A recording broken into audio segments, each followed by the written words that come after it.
आइए सुनिए, देखिए, समझिए सनातन सत्य। जैसी दृष्टि वैसी सृष्टि, दृष्टि विज्ञान। कुदरत, कुदरती रचना एवं कुदरत के कानून से शाश्वत सुख की प्राप्ति। जोधपुर के परम पूज्य महात्मा उपासक प्रोफेसर डॉक्टर सोहन राज तातेड़ के निर्देशन में सनातन सत्य। जैसी दृष्टि वैसी सृष्टि, दृष्टि विज्ञान।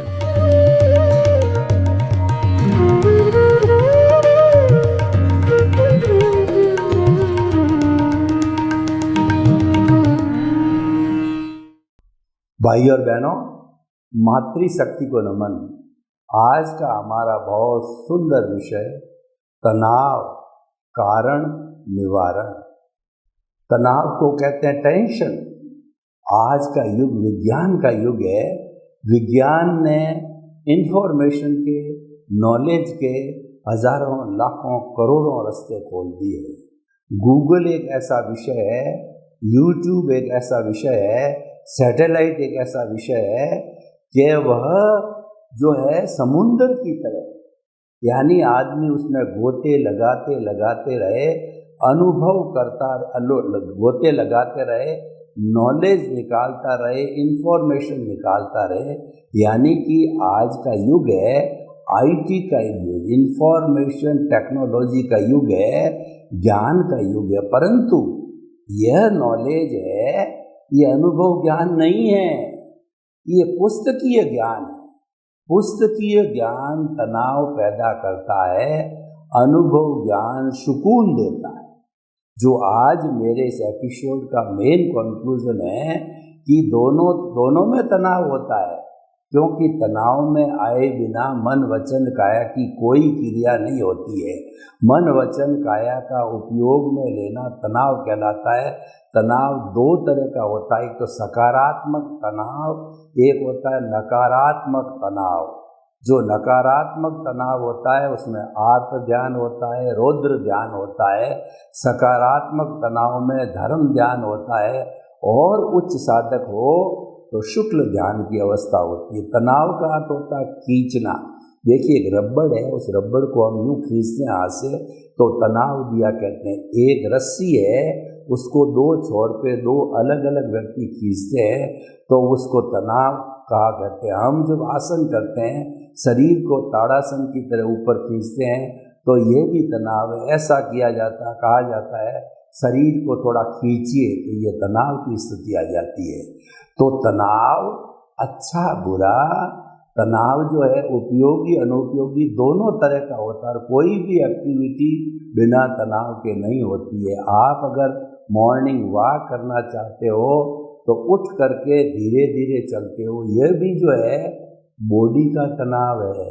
आप कोई भी चीज़ सोचते हो तो ये जो है मन का तनाव है, दिमाग का तनाव है। और आप सोच करके जो धीरे बोलते हो, जोर से बोलते हो, यह भी तनाव लगता है। तो हमें अच्छे तनाव करना है, जो परिश्रम कहलाता है, जो पुरुषार्थ कहलाता है। और जो तनाव चिंता पैदा करने वाला होता है, वह तनाव हमें छोड़ना है। यानी चिंता पैदा करने वाला तनाव है, आत्म ध्यान करने वाला तनाव है, नकारात्मक विचार का तनाव है, ये हेय है, छोड़ने योग्य है। और मन वचन काया का सकारात्मक तनाव, यानी उसका सदुपयोग करना, उससे कुछ न कुछ हासिल करना, वो सारा पुरुषार्थ कहलाता है और वह अच्छा है।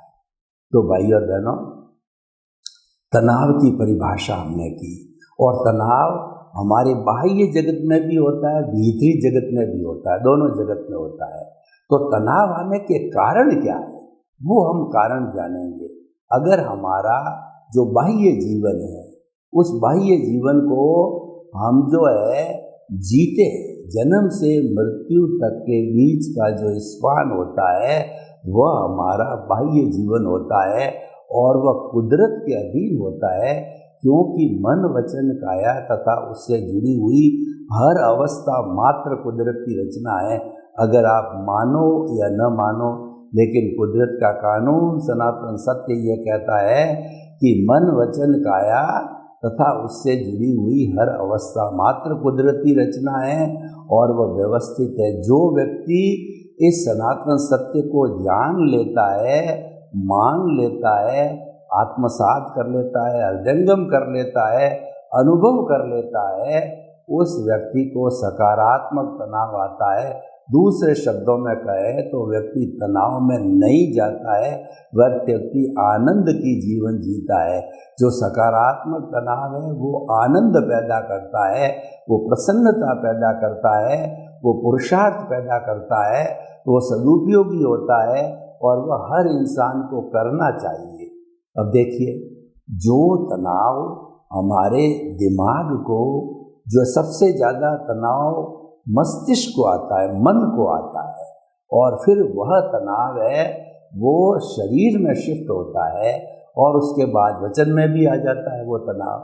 तो मन के अंदर जो हमारे विचार उठते हैं उसके अंदर तनाव आने के कारण क्या क्या है वो हम देखते हैं कि बाह्य जगत में क्या होता है कि जैसे कि हम फैक्ट्री चलाने वाले हैं या हम बिजनेस करने वाले हैं, तो जितनी कैपेसिटी है बिजनेस की, फैक्ट्री की, कैपिटल की, खुद के कर्मचारी कितने हैं, खुद का नॉलेज कितना है, उसके उपरांत हम ओवरलोडेड होकर के कार्य करते हैं तो हम तनाव की स्थिति में चले जाते हैं, क्योंकि सारा सिस्टम जो है ऑप्टिमम डिज़ाइन होता है। अगर हम इंजीनियरिंग की भाषा में कोशिश बात करें तो चाहे कोई पुल हो, चाहे रेलवे लाइन हो, चाहे जो है ब्रिज हो, तो उसके अंदर क्या होता है वो सेफ्टी फैक्टर लिया जाता है, डिज़ाइन फैक्टर लिया जाता है, ऑप्टिमाइजेशन फैक्टर लिया जाता है, यानी उसके ऊपर लिखा तो जाता है 100 टन कैपेसिटी, परंतु वो 200 टन पे उसको टेस्ट किया जाता है। लेकिन 200 टन से ऊपर का कोई बुलडोजर चले तो नेचुरली वो गिरेगा ही, क्योंकि डिज़ाइन है ही नहीं, उस पर 100 टन लिखा हुआ है और उस पर आप 250 टन का जो बुलडोजर चला रहे हो तो वो तो गिरना ही है। तो इसीलिए गधा है, गधा जो है 100 केजी का भार ढोता है, 500 केजी का भार उस पर डाल दिया है तो वह जो है वो तो गिरना ही है नीचे। एक लिफ्ट है जिस पे लिखा हुआ है कि जो है 70 केजी के 500 व्यक्ति यानी 350 केजी तक का वजन ले सकती है। आप जो 10 लोग यानी जो है 700 केजी घुस गए तो लिफ्ट नहीं चलेगी। तो ये सारी स्थितियाँ टेंशन पैदा करती है, तनाव की आती है। ये सब तनाव कहलाते हैं कि above capacity, more than capacity. तो व्यक्ति को अपनी एक कैपेसिटी या सेफ्टी फैक्टर है पहले डिसाइड कर देना चाहिए, उसके बाहर नहीं जाना चाहिए। उसके बाहर जाने पर खतरा है, उसके बाहर जाने पर सिस्टम कोलैप्स होने की पूरी गुंजाइश रहती है, तो वो हमें ध्यान रखना चाहिए। देखिए, अगर आप विद्यार्थी हैं तो आपको रेगुलर पढ़ना होता है, तो रेगुलर पढ़ने के लिए क्लास में जो पीरियड होते हैं, कभी आपने इस पर चिंतन किया कि वह पीरियड है छोटे बच्चों के लिए आधा घंटा का होता है, बड़े लोगों के लिए 45 मिनट्स का क्यों होता है? इसका कारण होता है कि व्यक्ति की मैक्सिमम कैपेसिटी एक साथ ग्रास्प करने की, बैठने की, एकाग्रता बनाए रखती अधिकतम मैक्सिमम 45 मिनट्स ही होती है। तो उससे बड़ा जो है पीरियड नहीं होना चाहिए। और रेगुलर बड़ा पीरियड होता है तो टीचर भी थक जाता है, स्टूडेंट भी थक जाता है, तनाव आ जाता है, बोरियत फील करते हैं। तो इसी तरीके से ये जो है तनाव आने की गृहिणी है, गृहिणी जो है उसके पास में साधन वगैरह 5 लोगों के भोजन बनाने का है और 10 लोगों को भोजन का ऑर्डर मिल गया तो तनाव में आएगी। वो जल्दबाजी करके बाकी 5 लोगों का सामान कहाँ से लाएगी, वो देखना पड़ेगा। एक हमारे पास गाड़ी है जिसके अंदर सीटिंग कैपेसिटी 5 की है, लेकिन कभी ऐसी स्थिति आ जाती है कि लोग किसको छोड़ें, सभी एल्डरली पर्सन्स होते हैं, तो व्यक्ति तनाव के अंदर आ जाता है। और मान लीजिए कि किसी व्यक्ति का हमको पेमेंट करना होता है, हमारे पास में व्यवस्था 1 लाख रुपए की पेमेंट करने की है और 2 लाख रुपयों की इमरजेंसी आ गई, ड्यू डेट हो गई, तो व्यक्ति तनाव में आ जाता है और देखिए कि ट्रेन जो है वो रवाना होने का टाइम 8 बजे और आप जो है ढंग से प्लानिंग नहीं करते हो, 7:45 आप घर ही रहते हो और फिर जल्दबाजी में करके आप जाते हो तो कितना खतरा लेते हो। जल्दबाजी में ईश्वर करे कुछ ना हो, लेकिन छोटा मोटा भिड़ंत भी हो सकती है। और जो है वो सेफ्टी विंस द रेस, जो व्यक्ति सेफ्टी से चलता है वह जो है वो जीत में रहता है। इसीलिए हमको हर चीज़ को जल्दबाजी में हड़बड़ाहट जो होती है वो स्वयं एक तनाव का संकेत होती है। तो जीवन के किसी भी क्षेत्र के अंदर, चाहे हमारा पारिवारिक जीवन हो, चाहे व्यावसायिक जीवन हो, चाहे राजनीतिक जीवन हो, चाहे आध्यात्मिक जीवन हो, चाहे शिक्षा का जगत हो, चाहे कोई भी जगत हो, उसके अंदर हमें अपनी कैपेसिटी के बाहर कोई भी कमिटमेंट नहीं करना चाहिए। वो अल्टीमेटली तनाव पैदा करेगा। तनाव में क्या होता है कि हमारे दिमाग की नसें खिंच जाती है और कई बार हमारी मेमोरी भी जो है वो temporary out of the order हो जाती है। हम उल्टा करने बैठ जाते हैं और हड़बड़ाहट के अंदर जो है कुछ और कर बैठ जाते हैं, गिर जाते हैं, और कहना चाहिए छोटा मोटा हार्ट अटैक भी संभव है। सारी बातें, बहुत सी समस्या होती है। जो लोग बड़ा प्लान्ड वे के अंदर काम करते हैं और आराम से करते हैं, अपने कमिटमेंट से ऊपर नहीं जाते हैं, वो और तनाव रहित जीवन जीते हैं, वो आनंद का जीवन जीते हैं। तो तनाव के ऐसे अनेकों कारण होते हैं। यह व्यक्तिगत स्तर पर लागू होता है और मुख्य कारण है कि मोर देन दी कैपेसिटी, मोर देन दी योग्यता और मोर देन जो है व्यक्ति कोई काम कर सकता है, उससे ज़्यादा कोई लोड ले लेता है तो वह तनाव की स्थिति का कारण बन जाता है। अब देखिए इसका निवारण क्या है। तब हम निवारण की बात करें तो निवारण तो सीधा ही सही है। आप जो है वो तनाव किस किस चीज़ का तनाव है उनके सब कारण लिखिए। पारिवारिक तनाव है नंबर 1, दूसरा व्यवसायिक तनाव है नंबर 2, तीसरा शारीरिक तनाव है नंबर 3 और चौथा सामाजिक तनाव है। अब उस तनाव को एक एक करके कारण का पता कीजिए। पारिवारिक तनाव है तो क्या है कि आपका तनुक मिजाजी हो, आपको गुस्सा आता है और आप किसी को जुलूल बोल देते हो, तो आप अभ्यास कीजिए कि आप मौन रहने का अभ्यास कीजिए। आप तुरंत प्रतिक्रिया करने की आदत को छोड़िए। बाद में समझाइश की जा सकती है, जिस जिसकी गलती हो उसको प्रेम से समझाया जा सकता है। तो ये जो पारिवारिक स्थिति आती है इसके अंदर मौन सबसे बड़ा साधन है, प्रतिक्रिया विरति सबसे बड़ा साधन है। तो इसका हमें उपयोग करना चाहिए। और मान लीजिए व्यवसायिक कारण है, सेल से जुड़ा हुआ है, परचेज से जुड़ा हुआ है, पेमेंट से जुड़ा हुआ है, तो कारण पता कीजिए और उस सेल को रोक दीजिए। आपको देखा कि आप आज पैसे की व्यवस्था नहीं है तो अगले वाले को बोल दीजिए भाई ये मेरा ऑर्डर इतने से इतना कर दीजिए। सेल का है, आपने ऑर्डर जो है ज़्यादा मत लो, जितना आपके पास में माल अवेलेबल है जो उसके अनुसार ऑर्डर लो। पेमेंट का है तो आप पेमेंट देने का हो तो उतना ही कमिटमेंट करो जितना दे सकते हो, और जिससे पेमेंट लेने का वो कैश ट्रांजैक्शन करो, चाहे बिजनेस कम हो। क्योंकि आजकल क्रेडिट ट्रांजैक्शन के अंदर लोगों की नीयत जो है वो गड़बड़ चल रही, बिगड़ जाती है। तो इसीलिए कैश ट्रांजैक्शन में विश्वास करना चाहिए। तो भाई और बहनों, ये व्यवसायिक निवारण हो गया। और देखिए हमारा मेंटल का होता है, तो मेंटल के अंदर क्या होता है कि हम जो है वो मानसिक रूप से ज़्यादा तनावग्रसित रहते हैं। तो मानसिक रूप से कहने का अर्थ ये है कि या तो जो है आपने कोई अनैतिक कार्य किया है, आपने कुछ चीज़ को छुपाया है, तो और किसी के साथ में बुरा व्यवहार किया है, ये सब चीज़ें मानसिक तनाव पैदा करती। आपके कोर्ट केस चल रहा है तो आप उसके निवारण के रूप के अंदर कोर्ट केस है और आपको पता है कि जैसे संपत्ति के बंटवारे का है, तो आप अपने वकील को कहिए कि आप अगर समझौता नहीं कर सकते भाई तो अपने वकील से कहिए कि वो सामने वाले वकील से बात करे कि अगर 50-50 पे नहीं होता तो 60-40 कर दो, किसी भी तरह से करके समझौता कर दो।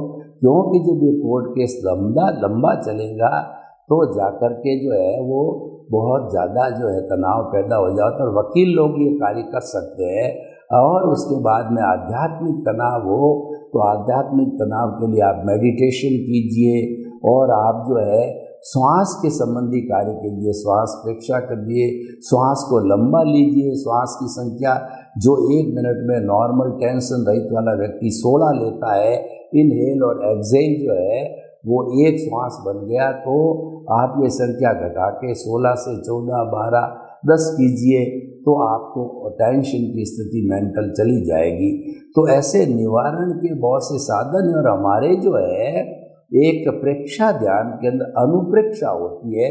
तो अनुप्रेक्षा में कोई हमें किसी तरह का तनाव बताता है तो हम उसके तनाव के लिए उसको अनुप्रेक्षा कराते हैं। कोई कहता है कि मेरे को डर बहुत लगता है, तो डर से निवारण की हम जो है अनुप्रेक्षा करवाते हैं, तो उससे जो है तनाव रहित हो जाते हैं। अनुप्रेक्षा करने का और श्वास को लंबा लेने से निश्चित तौर पे हम तनाव रहित हो सकते हैं, और जिसके कारण हैं उन कारणों को हमें हटाना पड़ेगा। कारणों को ढूंढो और फिर उसका निवारण करो। हम डॉक्टर के पास जाते हैं तो डॉक्टर पहले हमारी फैमिली हिस्ट्री लेता है, हमारा आचार विचार रहन सहन सब लिखता है, क्योंकि वो कारण को डायग्नोस करना चाहता है कि आखिर इसके जो है ये साइकोसोमेटिक डिजीज है, इसका कारण क्या है। जब उसका कारण पकड़ में आ जाता है तो उसको निवारण कर देता है। कुछ मानसिक होती है तो वह उसको मोटिवेशनल तरीके से समझाता है, और कुछ जैसे देखिए विटामिन की कमी होती है, vitamin A, B, C, D, E इतने विटामिन होते हैं जो कि प्रकृति से मिलते हैं, और पहले हम प्राकृतिक जीवन जीते थे तो ये ऑटोमेटिकली मिल जाया करते थे। अब हम अप्राकृतिक जीवन जीते हैं तो डॉक्टर लोग हमें सप्लीमेंट देते हैं, जैसे कि विटामिन डी जो है वो हमारे को सूर्य से मिलता है, और वो अप्राकृतिक हो गए। अब एसी में रहना ज़्यादा पसंद करते हैं, तो फिर डॉक्टर हमें विटामिन डी की टैबलेट देता है, विटामिन मल्टीविटामिन की टैबलेट देता है, विटामिन ए की टैबलेट देता है। तो इस तरीके से क्लोराइड कम हुआ, फ्लोराइड कम हुआ, ये सारे जितने भी जो है बॉडी के लिए आवश्यक जो पंचभूतात्मक बॉडी है, तो बॉडी के लिए जो सब्सटेंस सोडियम है, कैल्शियम है आवश्यक है, उसके सप्लीमेंट डॉक्टर देता है। तो हम आपको बताना चाहते हैं कि ये मनुष्य जीवन जो मिला ये सर्वश्रेष्ठ जीवन है, ये तनाव रहित जीवन जीने के लिए मिला है। तो हमें बचपन से ये संस्कार लेना चाहिए, और जब हमारे खुद की समझ में आ जावे तो हमें वेल प्लान्ड जीवन जीना चाहिए। हम कोई भी काम करते हैं तो प्लानिंग के साथ करते हैं। मान लीजिए अपनी बच्ची की शादी करनी है, पहले एंगेजमेंट हो गया, फिर ससुराल वालों से उसकी डेट जो है शादी की तय हो गई, तो शादी की डेट तय होने के बाद के अंदर जो हमको 6 महीने का टाइम मिला, तो सबसे पहले वेन्यू बुक कराते हैं, बैंड वाले को बुक कराते हैं, और जो इवेंट वाले को बुक कराते हैं, और हम खाना बनाने वाले को बुक कराते हैं, गाड़ियाँ बुक कराते हैं, क्योंकि हमारे पास टाइम होता है और टाइम से ही करना चाहिए। अब आज आपने एंगेजमेंट किया और 3 दिन के अंदर आप चाहते हो कि शादी हो जावे, वो तो एक मात्र फॉर्मेलिटी होगी। जैसे जैसे होटल में जाकर के वरमाला पहना दी और शादी हो गई, तो ये तो जल्दबाजी का काम है। तो इसीलिए क्या है कि अगर आराम से काम करना है तो उसके लिए टाइम की आवश्यकता होती है, प्लानिंग की आवश्यकता होती है, वो की जानी चाहिए। इसके लिए व्यक्ति को क्या है कि अपने जीवन में पुरुषार्थ को स्थान देना चाहिए। आलस्य नाम शरीरस्थो महान रिपु, कई लोगों की यह भावना रहती है। अभी तो क्या है कि जो है वो आज करे सो काल कर, काल करे सो परसों, इतनी जल्दी क्या पड़ी अभी जीना है बरसों।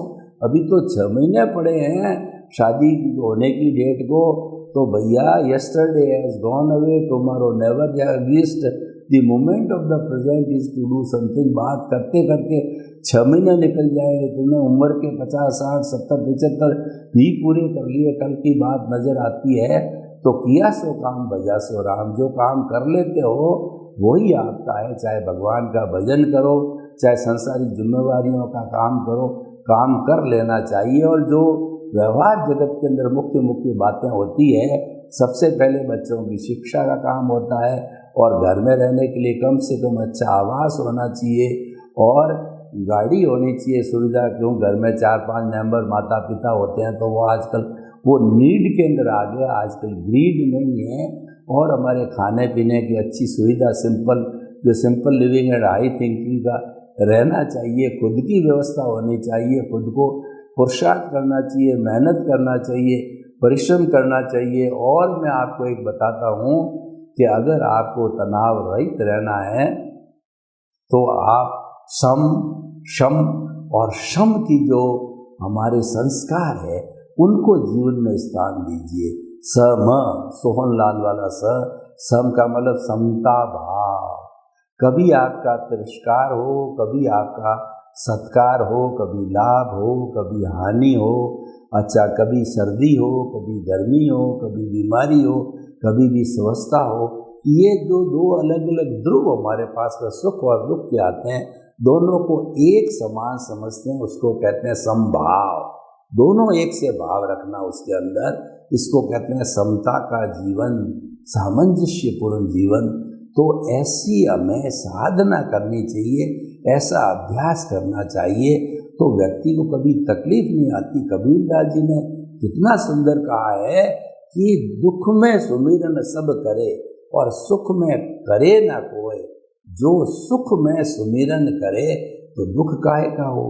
यानी ईश्वर प्रणिधान, ईश्वर की जो स्मृति है वो आप 24 घंटों में 1 घंटा आपने निश्चित कर लिया है कि 58 घड़ी काम की, 1 घड़ी राम की, तो आप रोज लीजिए, रेगुलर रूप में लीजिए। तो जब आप ईश्वर प्रणिधान करेंगे तो आपको कष्ट कोई आएगा नहीं। अब आपके कष्ट आता है और फिर जो है आप जो है वो ईश्वर की जो है वो भक्ति के अंदर लीन होते हैं, वो जल्दबाजी के अंदर, वो तो एक फॉर्मेलिटी हो जाती है।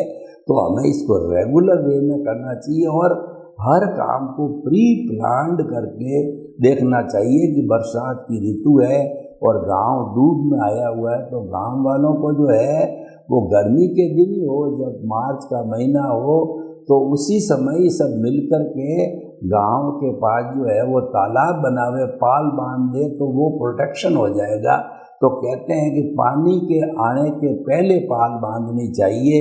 बच्चे जब खड़े हो गए पाँवों पे, उनकी पढ़ाई के और शादियों के लायक हो गए, और अभी तक आपने प्लानिंग नहीं की है कि मुझे मकान बनाना, इनके एंगेजमेंट्स करने, इनकी पूरी शिक्षा दिलानी, और फिर बड़े होने के बाद प्लानिंग करो, तो प्लानिंग कई बार फेल हो जाती है। तो इसीलिए हमें ऐसा का और मनमुटाव हो जाता है परिवार के बीच में, वो लायबिलिटी यूं क्यों खड़ी रह जाती। इसका अर्थ क्या है कि आपने पहले चिंता नहीं की, आपने पहले प्री प्लानिंग नहीं किया कि ये सब ऑटो मोड से होना चाहिए।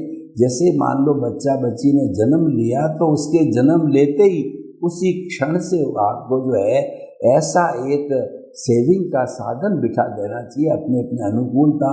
और आजकल सेविंग के बहुत से रास्ते हो गए, रेगुलर थोड़ी थोड़ी सेविंग चालू कर दो, तो वह बीज वपन होते होते, पौधा बनते बनते, वह जब पौधा 20, 21, 25 साल का हो जाएगा, तो वो मीठे मीठे फल देना प्रारंभ करेगा। यानी वो आपकी खुद की जो मनी है इतनी ग्रोथ कर लेगी कि वह ऑटो मोड से उस बच्चे का जीवन बढ़ा देगी, उसकी ब्याह शादी हो जाएगी, उसकी एजुकेशन हो जाएगी।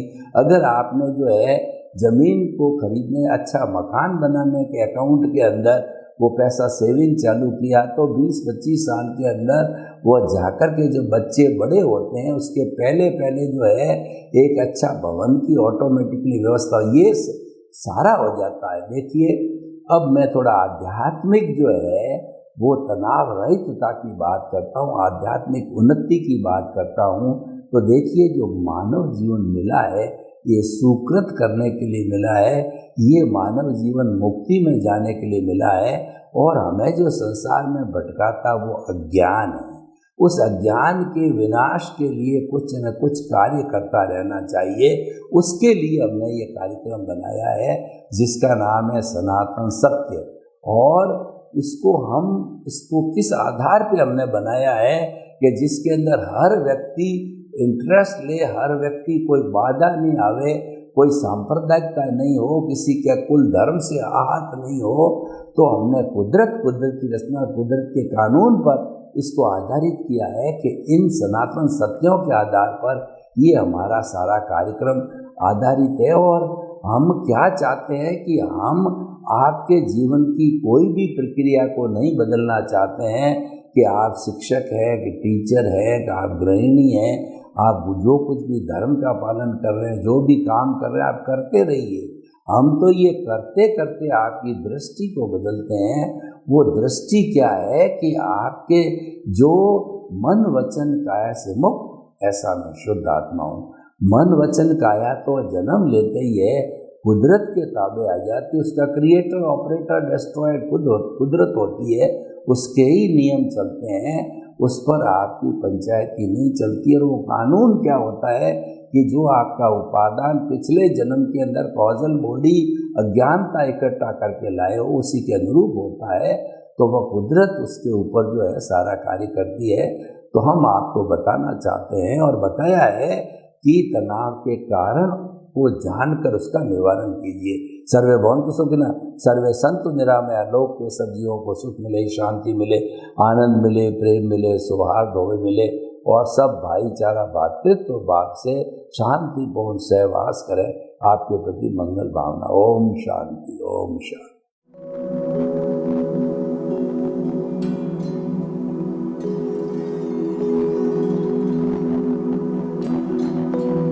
एक ऐसा अंतर्राष्ट्रीय ख्याति प्राप्त मानव जो गुरु प्रेरणा से पिछले 20 वर्षों से वानप्रस्थ जीवन जीते हुए 24 घंटे मानवता की सेवा में संलग्न है।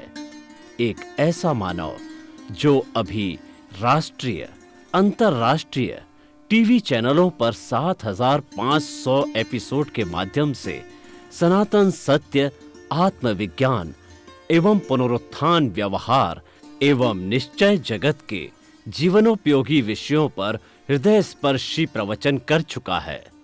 उस मानव का नाम है महात्मा उपासक प्रोफेसर डॉक्टर सोहन राज तातेड़। प्रोफेसर तातेड़ द्वारा योग, दर्शन, शिक्षा विषयों पर रचित पीएचडी स्तर के 250 शोध ग्रंथ भारत के 100 प्रतिष्ठित विश्वविद्यालयों में शोधार्थी पढ़ रहे हैं तथा वे सभी शोध ग्रंथ वहां की सेंट्रल लाइब्रेरियों में उपलब्ध हैं। महात्मा सोहन राज ने अभी तक हजारों स्कूलों, कॉलेजों, विश्वविद्यालयों एवं संस्थाओं में सेमिनार, वर्कशॉप, कैंप लगाकर लाखों विद्यार्थियों को योग, दर्शन, शिक्षा का प्रशिक्षण देकर उन्हें सुसंस्कारित किया। डॉक्टर तातेड़ ने भारतीय संस्कृति उत्थान के 4000 से अधिक समसामयिक विषयों पर आर्टिकल लिखकर ऑनलाइन जर्नल, पत्रिकाओं, वेबसाइट्स पर प्रकाशित किया, जिसका उपयोग लाखों पाठक कर रहे हैं। उपासक तातेड़ के 5000 से अधिक आज का सुविचार, आज का शुभ संदेश, आज का मंगल भावना योग आदि चिंतन websites, Twitter, blogger, Facebook, YouTube माध्यमों से लाखों लोग अपना जीवन निर्माण कर रहे हैं। मानवता के मसीहा ऐसे महामानव महात्मा सोहन राज तातेड़ के प्रोफाइल को अभी तक विश्व के 20 लाख दर्शक यूट्यूब पर, 12 लाख गूगल पर एवं लाखों दर्शक फेसबुक, ब्लॉगर, ट्विटर और इंस्टाग्राम पर देख चुके हैं।